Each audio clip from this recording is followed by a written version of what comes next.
চুলের মধ্যে সূরাতুল ইখলাস 3 বার পাঠ করে ফু দিলে ওই ব্যক্তি আপনার জন্য পাগল হয়ে যাবে, আপনাকে প্রচুর ভালোবাসবে, আপনার কাছে ফিরে আসতে বাধ্য হবে।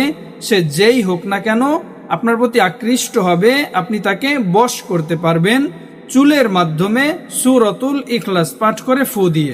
আসসালামু আলাইকুম ওয়া রাহমাতুল্লাহ। সম্মানিত দর্শক, আশা করছি আল্লাহর অশেষ রহমতে সবাই ভালো আছেন, সুস্থ আছেন।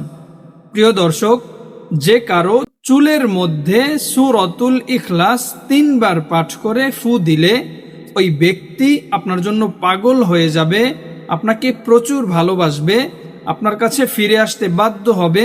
সে যেই হোক না কেন আপনার প্রতি আকৃষ্ট হবে, আপনি তাকে বশ করতে পারবেন চুলের মাধ্যমে সূরাতুল ইখলাস পাঠ করে ফু দিয়ে।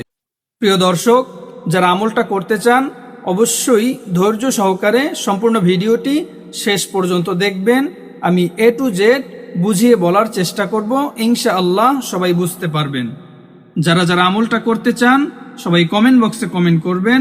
আমি বিশেষভাবে সবার জন্য দোয়া করব যেন আল্লাহ তাআলা আপনাদের সবার মনের নেক আশা পূরণ করে দেন, আপনাদের মনের নেক মাকসাদ পূরণ করে দেন। যারা এই চ্যানেলে নতুন, সবাই চ্যানেলটা সাবস্ক্রাইব করে পাশে থাকা বেল বাটনটি অল করে দিন, যেন নতুন নতুন ভিডিও আপনি সবার আগে পেতে পারেন। প্রিয় দর্শক, আমলটা করতে হলে আপনাকে পবিত্র অবস্থায় করতে হবে। আপনি যদি অপবিত্র থাকেন তাহলে আপনি পবিত্র হয়ে নেবেন, ওযু করে নেবেন। পবিত্র হওয়ার পর একটি পবিত্র স্থানে বসে আপনি যে ব্যক্তির চুল নিয়ে আমলটা করবেন ওই ব্যক্তির একটা চুলের মাধ্যমেই আপনি আমলটা করতে পারবেন। একটা চুল আপনি হাতে নেওয়ার পর প্রথমেই 3 বার ইস্তেগফার পাঠ করবেন। আস্তাগফিরুল্লাহ, আস্তাগফিরুল্লাহ, আস্তাগফিরুল্লাহ। 3 বার ইস্তেগফার পাঠ করার পর 3 বার দুরুদ ইব্রাহিম, দুরুদ শরীফ পাঠ করবেন। যেই দুরুদ শরীফটা আমরা নামাজের মধ্যে পড়ে থাকি, অনেকেই পারি, তারপরেও আমি একবার বলে শোনাচ্ছি। আল্লাহুম্মা সাল্লি আলা মুহাম্মাদিন ওয়া আলা আলি মুহাম্মাদ কামা সাল্লাইতা আলা ইব্রাহিম ওয়া আলা আলি ইব্রাহিম ইন্নাকা হামিদুম মাজিদ।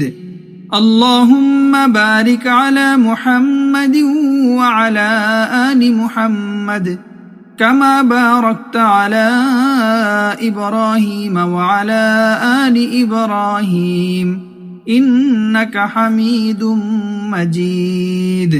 এই দুরুদ শরীফটা আপনি সহি শুদ্ধভাবে 3 বার পাঠ করবেন। 3 বার এই দুরুদ শরীফ পাঠ করার পর বিসমিল্লাহ সহকারে সূরাতুল ইখলাস পাঠ করবেন। ওই চুলটা হাতে নিয়ে আপনি সূরাতুল ইখলাস পাঠ করবেন এভাবে, বিসমিল্লাহির রহমানির রহিম, কুল হুয়াল্লাহু আহাদ, আল্লাহুস সামাদ, লাম ইয়ালিদ ওয়া লাম ইউলাদ ওয়া লাম ইয়াকুল লাহু কুফুয়ান আহাদ। এভাবে চুলের মধ্যে একটা ফু দিবেন অথবা একটা দম করবেন। আবার আপনি বিসমিল্লাহ সহকারে সূরাতুল ইখলাস পাঠ করবেন, তারপর আবার চুলের মধ্যে ফু দিবেন, তারপর আবার সূরাতুল ইখলাস পাঠ করবেন বিসমিল্লাহ সহকারে, এরপরে চুলের মধ্যে ফু দিবেন। 3 বার পাঠ করবেন, 3 বার চুলের মধ্যে ফু দিবেন। এরপরে 3 বার দুরুদ শরীফ পাঠ করবেন, দুরুদ ইব্রাহিম, তারপরে 3 বার আবার ইস্তেগফার পাঠ করবেন। এইভাবে প্রতিদিন আপনি ওই একটা চুল দিয়েই আমলটা করতে পারবেন। ওই একটি চুল আপনি যত্ন সহকারে রেখে দিবেন, ওই চুলটা দিয়েই আপনি আমলটা করতে পারবেন।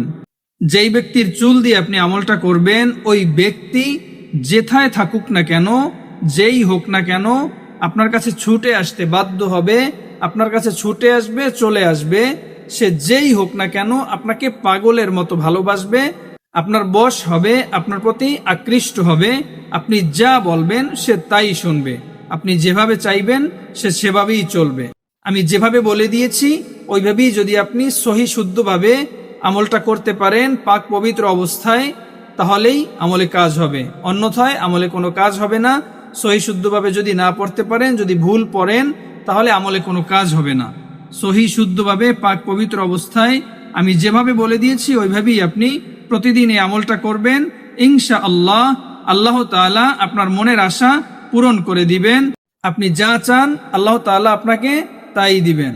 প্রিয় দর্শক, বিশেষ একটি কথা, দয়া করে কেউ খারাপ কোনো উদ্দেশ্যে হারাম কাজে আমলটা ব্যবহার করবেন না, তাহলে আপনি ক্ষতিগ্রস্ত হবেন। সবাই ভালো উদ্দেশ্যে, নেক উদ্দেশ্যে আমলটা করবেন, যেন কারো কোনো ক্ষতি না হয়, কারো কোনো সমস্যা না হয়, তাহলে আপনার কোনো ক্ষতি হবে না। অন্যথায় যদি কারো আপনার মাধ্যমে, আপনার এই আমলের কারণে কারো কোনো ক্ষতি হয়, তাহলে আপনিও ক্ষতিগ্রস্ত হবেন। প্রিয় দর্শক, আজকের মতো এ পর্যন্তই। সবাই ভালো থাকবেন, সুস্থ থাকবেন। আল্লাহ হাফেজ। আসসালামু আলাইকুম ওয়া রাহমাতুল্লাহ।